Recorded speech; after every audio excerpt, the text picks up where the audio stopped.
The Colorado Avalanche drew first blood in their grudge match series against the Dallas Stars. The New Jersey Devils struggled without Jack Hughes, and the Winnipeg Jets are off to a flying start against the St. Louis Blues.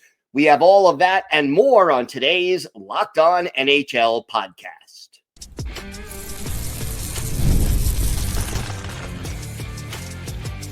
You're Locked On NHL, your daily podcast on the National Hockey League.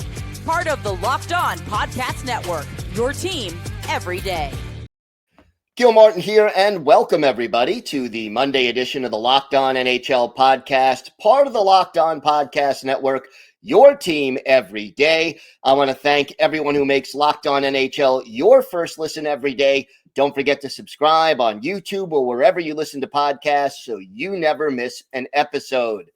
It is my pleasure to welcome back to the show Mr. Shaggy Von Doom himself, Kyle Sullivan, the co-host of Locked On Avalanche. And Kyle, you had to be very happy with the outcome and the way things went in Game 1. Yeah, it's Game 1. You have the former players of Mikko and Matt Duchene facing you. It's Dallas, the team that outed you last year in the playoffs. Like, there's a lot on the line. This was popcorn matchup. When you're looking at the full slate of playoff matchups in the NHL, like, this is the one that you're like, you could sit down and this is going to be a good game, wire to wire. And for the most part, it was. Coming out of that game on the road, the score is a little deceiving. Like, let's 5-1 on the road. Like, that you feel like that's a blowout. Like, the Avs were in control all game long. That first period, nothing happened. They gained the traction in the second with some fluky goals. And the third, they kind of turned it on. But the Dallas Stars are injury depleted. The Avalanche probably could have given a little bit more. That was Mackenzie Blackwood's first playoff start. So there's a lot of interesting things and curious threads that could start through the rest of this playoff series. But hey, you walked away with a win. You have 3 more to go. We'll take that as a win. And how important was it to win on the road, get one of those 2 games in Dallas in the W column? Oh, Dallas is always just a terrible place for the Avalanche. It's such a hostile environment, and add the NHL playoffs to it, it gets hostile. It gets loud.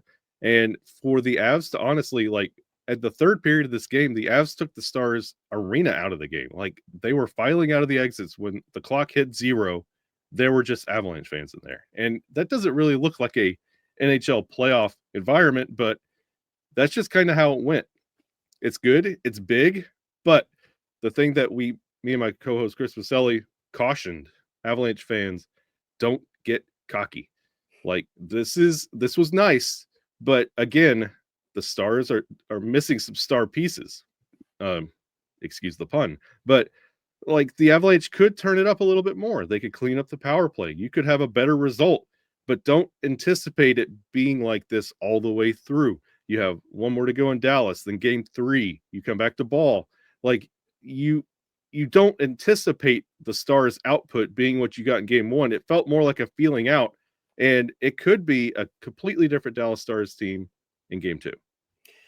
One thing that surprised me a little bit, although I don't think it surprised you, Gabriel Landeskog, who has been out for years now, played a couple of games in the AHL, held out of Game 1. Why was he held out, and when do you think we'll see him? He was held out. He was even participating in morning skate all the way up until Game 1. And once the tunnel was opened and the starters came out, Landeskog was not there. Up until the game, it sounded like he was potentially going to start. And that would have been a huge bonus for this Avalanche team. But if he doesn't feel like he's ready, don't use him. And I don't know what changed from morning skate to start of the game, but they held on to him. And that's fine. This team cruised to the 5-1 win. You expect, if it's another one of those that it's an iffy kind of feeling going into that game, you're going to save him till Game 3 at Ball Arena. You're going to have his first game back be with his home crowd. Everybody welcoming the captain back for the first time in 3 years. First time since they won the cup. So it's kind of surprising that he did not play when you saw him in morning skate. It sounded so promising. And Jared Bednar said, wait and see.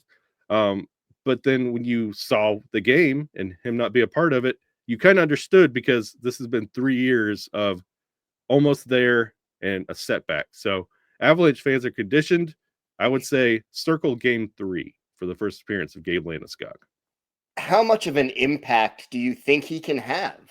He immediately, the second he touches the ice, especially with this documentary series that's going on, this clean sheet documentary series about Gabe Landeskog's return, there's an emotional investment.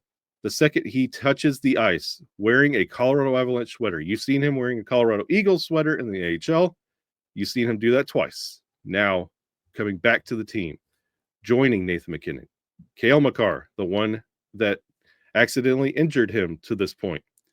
Once he returns to that arena, the emotions, you're immediately just on another level. You take playoff action, it just boosts it through the ceiling. His presence alone is going to send this team to a higher level. What he could give to you on the ice, it's about the same level. It's not the old Gabe Landeskog, but it is a serviceable NHL player who's probably going to be seeing third or fourth line minutes.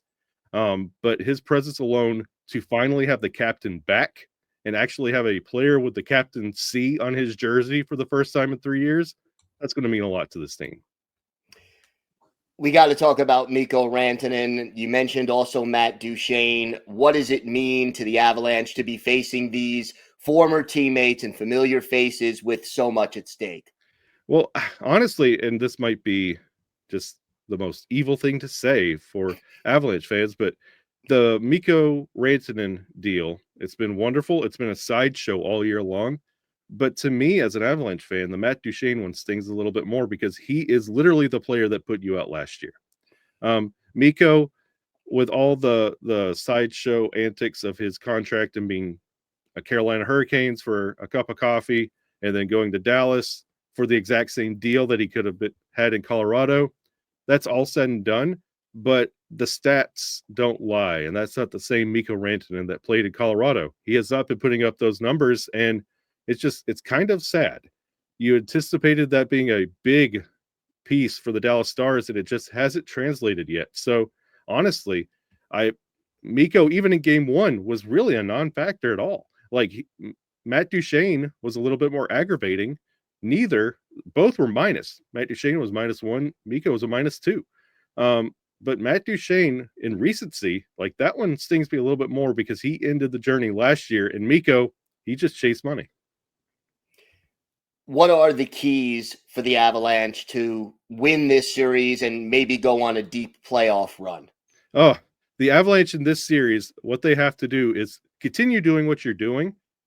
They have to refine that power play just a little bit, refine their passing, slow it down just a little bit, but don't start getting too confident in what you're doing. Continue to play the game. Don't let Dallas start playing the game towards you. That's a problem where the Avalanche get confident and teams come back and they have to push. You have Mackenzie Blackwood, who has been untested until game 1. That was his first start. You don't want him to be constantly tested through this playoff series. You want him to gain some confidence through the series and beyond. If you could get through this Dallas series unscathed and healthy, it really paints a really promising path going forward to the Western Conference Final. But it's one step at a time. And the Avalanche just really don't need to get too confident, and they need to slow it down and refine the small things. What is the thing about the Dallas Stars that concerns you the most? They're scrappy. Honestly, if they didn't go into that losing skid at the end of the regular season, they would have scared me a little bit more, but they feel like they're a little bit floundering right now. You anticipate them being so much more, and what you're getting right now, you don't know if this is actually the sum of the parts or because of the injuries, you don't know who's coming back or when. You just really have a hard time figuring out what this Dallas Stars team can do. And you don't want them to feel desperate and actually start pushing, but you really need to dictate the tempo through the rest of this playoff series because Dallas is a formidable foe. They knocked you out last year. They could do it again this year. Don't give them reason to, and don't give them a foothold. All right. Well, Kyle, I know it's going to be a great series, and you and your co-host will have it covered every step of the way. Why don't you tell our viewers and our listeners where they could find the podcast and where they could find the two of you on social media? You can find Locked On Avalanche on YouTube. Just search it. You'll see both of our smiling faces. We have 5 episodes every week, mostly following game days, especially into the playoffs. You can find us on social media. Just search Locked On Avalanche. And you can find me at Shaggy Von Doom everywhere you look.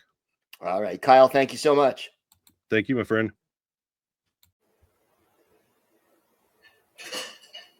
Today's episode is brought to you by Game Time. The Stanley Cup playoffs are here, and if you've never been to a live NHL playoff game, it's unlike anything else. The intensity, the speed, the energy in the building, it's next level. And thanks to Game Time, getting in the door is easier and more affordable than ever. Game Time is the fastest way to grab playoff tickets, even for those must-see matchups. Prices actually drop as puck drop gets closer, and with last-minute deals, you could save up to 60%. Their all-in pricing shows the total cost up front, no surprise fees at checkout, and the app even shows you a panoramic view from your seat so you know exactly what to expect before you buy the tickets. Take the guesswork out of buying tickets with Game Time. Just download the Game Time app, create an account, and use code LOCKEDONNHL for $20 off your first purchase. Terms apply. Again, that's code LOCKEDONNHL for $20 off. Download the Game Time app today. Last minute tickets, lowest prices guaranteed.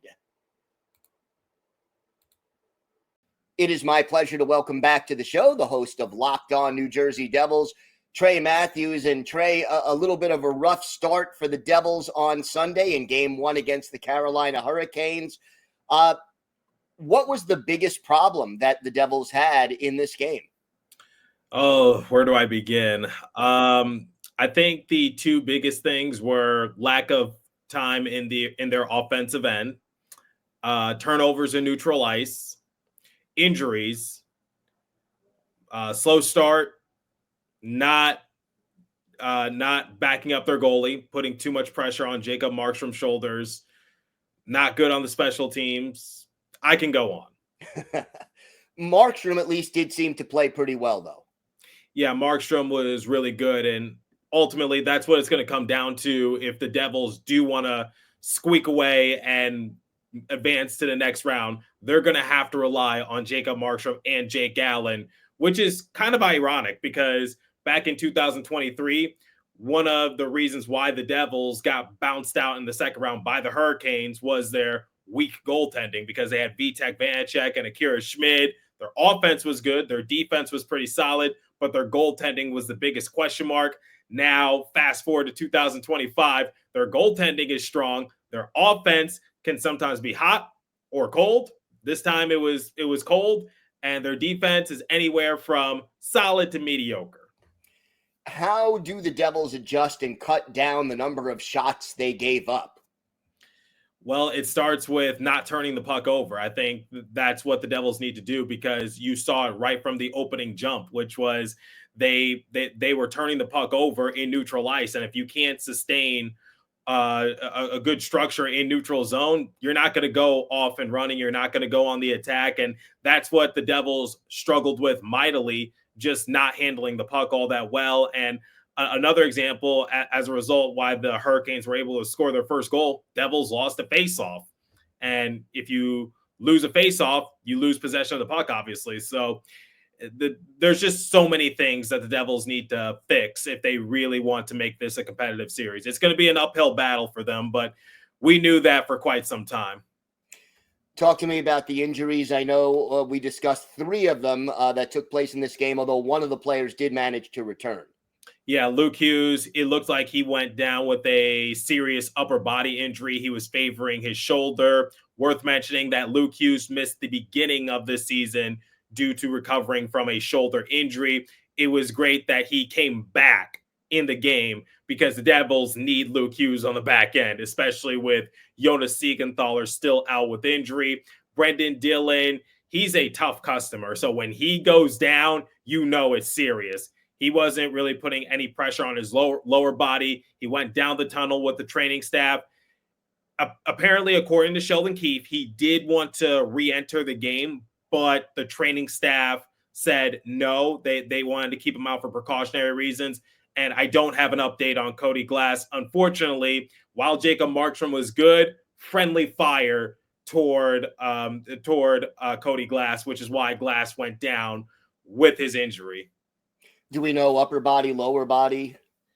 Lower body. It seemed to be lower body, but what had happened was that somebody was in front of Markstrom, and Markstrom was trying to use his paddle to get that Hurricanes player away. I believe it was Andrei Svechnikov, and unfortunately, Cody Glass was in the line of fire, and as soon as Markstrom's paddle touched him, Glass went down with an injury. So that's why I said it was friendly fire, and I guess that's just how it went for the Devils all game long. They couldn't catch a break.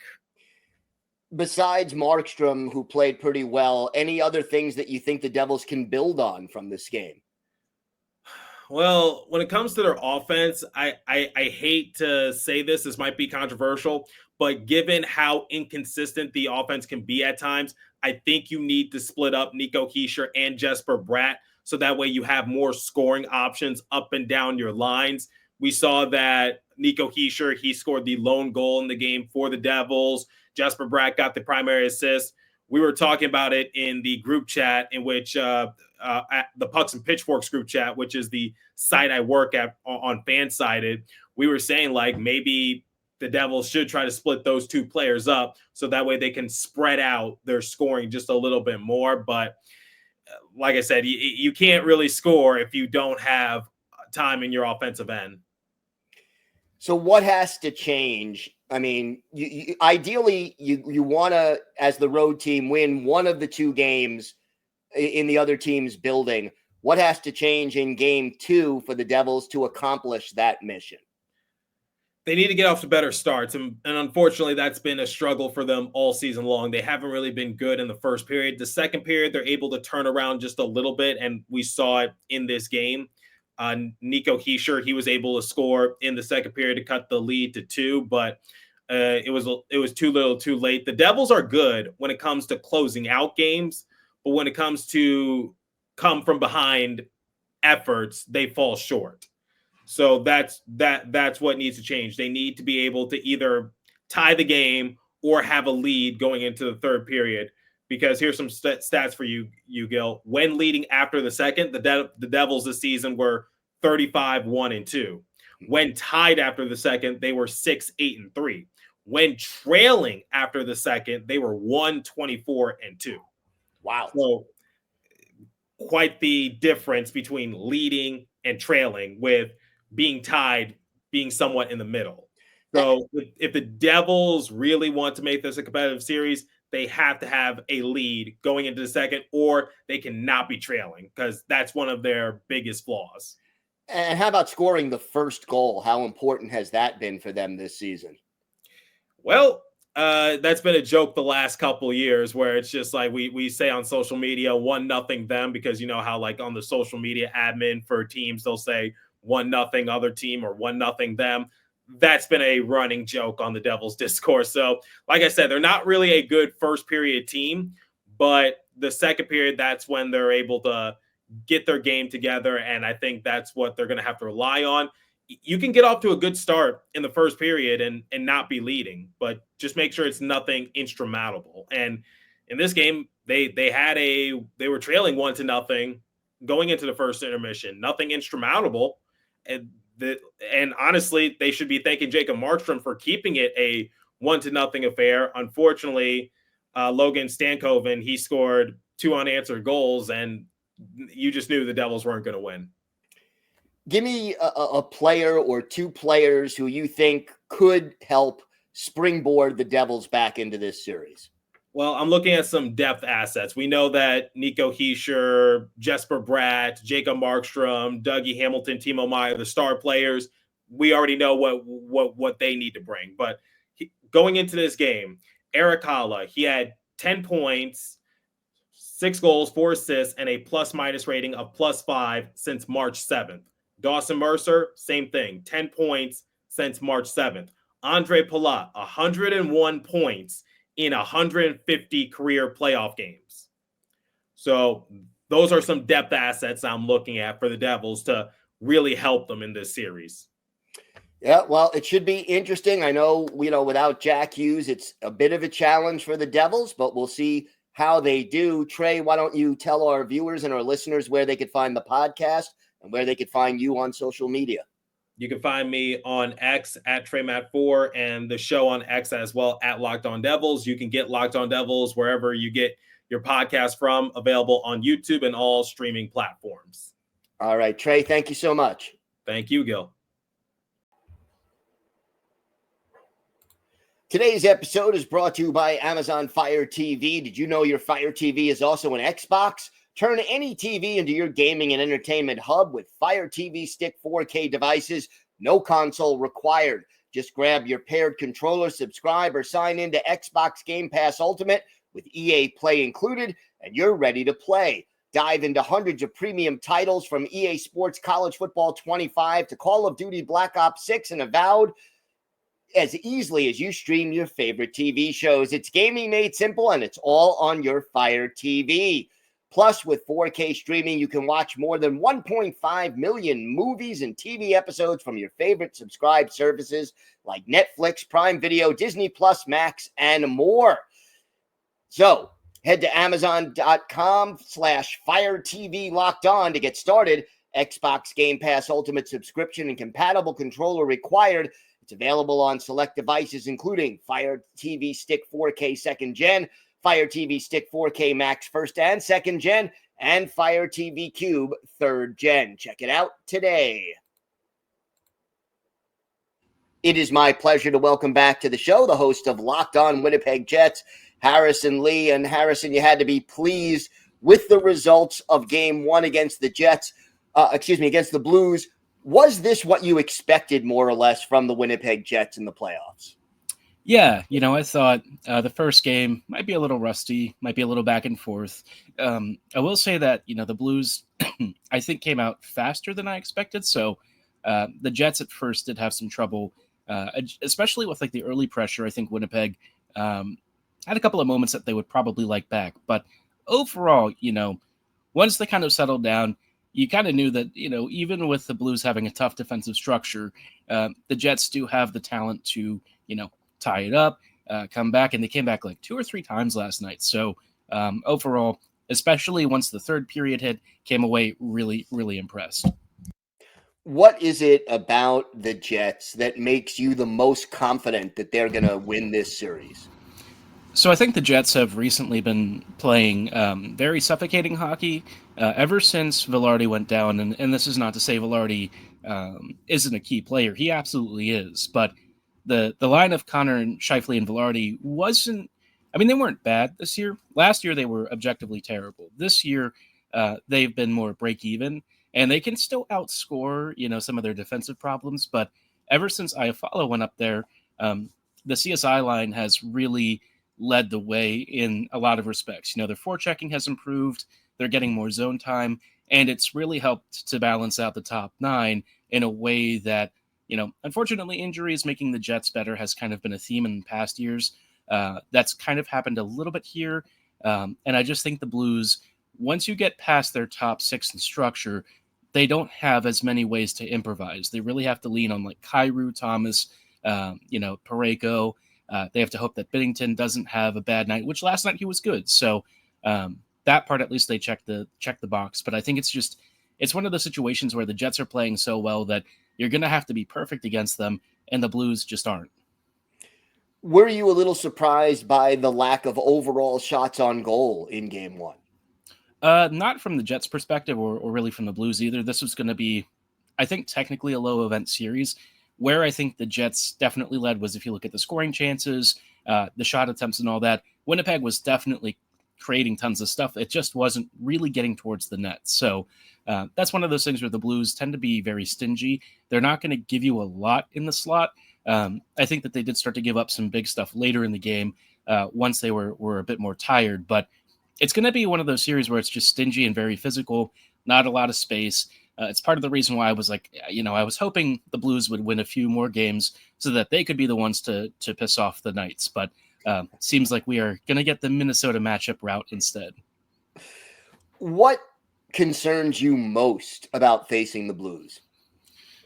So I guess the team's health could be an issue. But the Blues really came out very physical, and the Jets haven't been the healthiest the past couple of months, so that could be a concern. If there's another area where I would prefer the Jets to maybe be a little cleaner, it's on that PK. The Blues power play is not crazy, but it's good enough to where if you don't clear the crease, if you don't shut down some of those shooting lanes, they're going to pick their targets. And I think that they did that last night. I saw lots of criticism directed Hellebuck's way, and I'm like, I don't know. I watched the PK not really remove the screen in front of him. He plays deep naturally. It's part of how his game is built.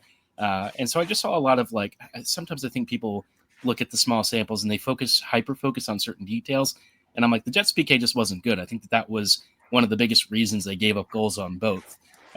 You'd like maybe one of those to not go in, but you got Kyrou and Thomas, who are players you just can't give any time and space to. The moment you do, you're going to get punished. That's how they've played this whole year. And so those guys, I think, are going to continue to be threats. But the rest of it, I just think you just want to stay healthy and try and get through this series in as few games as possible. As far as the Jets are concerned, give me a player who, may not be known nationwide, but is a key player for the Jets' success in this series and beyond. The big one's going to be Morgan Barron. Barron has kind of really stepped up in the bottom six. I know a lot of fourth liners and stuff tend to be a little overstated. With the Jets' fourth line, I think that they've really been key to being that sort of linking line change where, you're then going to start rolling back to your top nine. And the fourth line has just created so much chaos. Last night, they scored a great goal. They've been just constantly buzzing around the net regardless of who's there.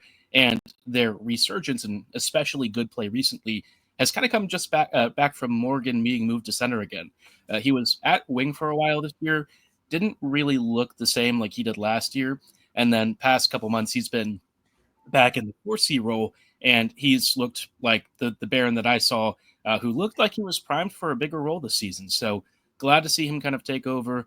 The other guy that I think would probably be worth shouting out, there's a little bit of cheating, but it's going to be Iafallo.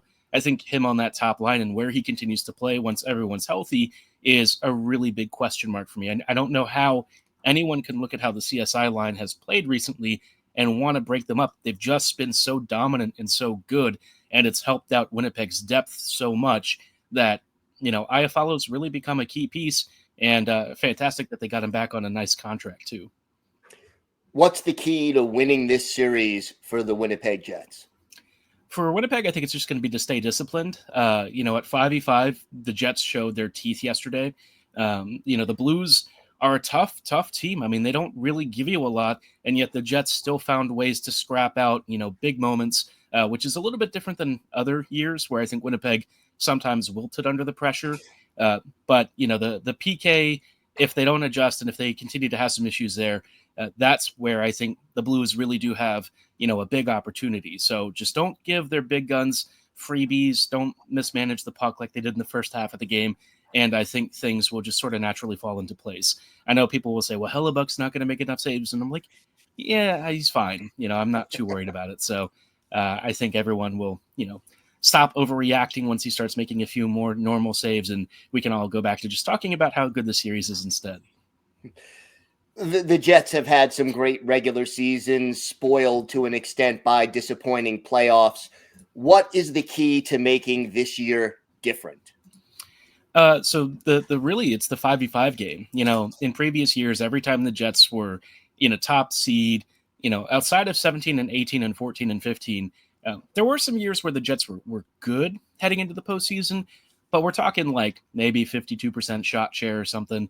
Compared to other playoff teams, it's just not good enough because the Jets aren't built to be a team that kind of rides a bit above break even and, get some opportunistic moments. They just don't have the McKinnons, the McCarrs, those guys who essentially win you the games off of a couple of shifts.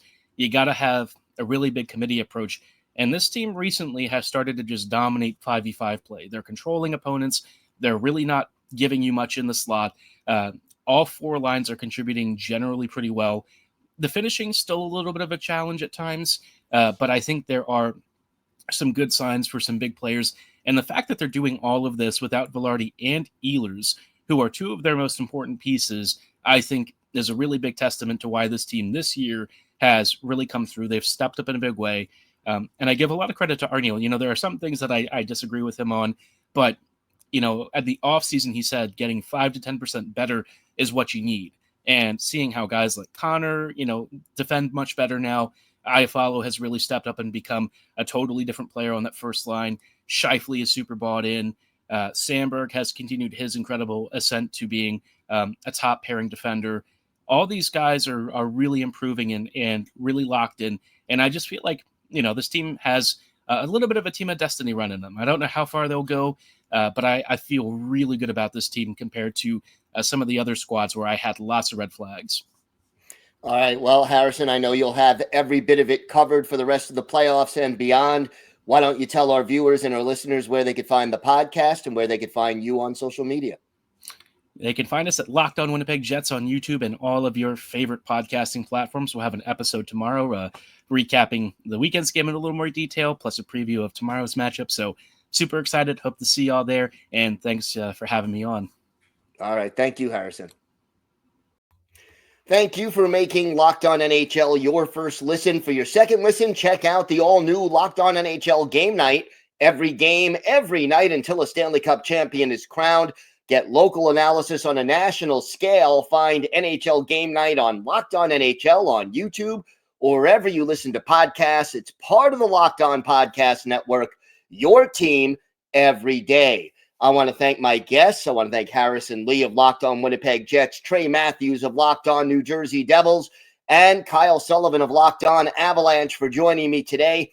I'm Gil Martin. I host the Monday edition of the Locked On NHL podcast, and I co-host the Friday edition along with Rachel Donner. Don't forget, we're here Monday through Saturday bringing you the biggest stories with local insight from around the NHL, and NHL Game Night is here 7 days a week whenever there's a game, talking about the action from the previous evening.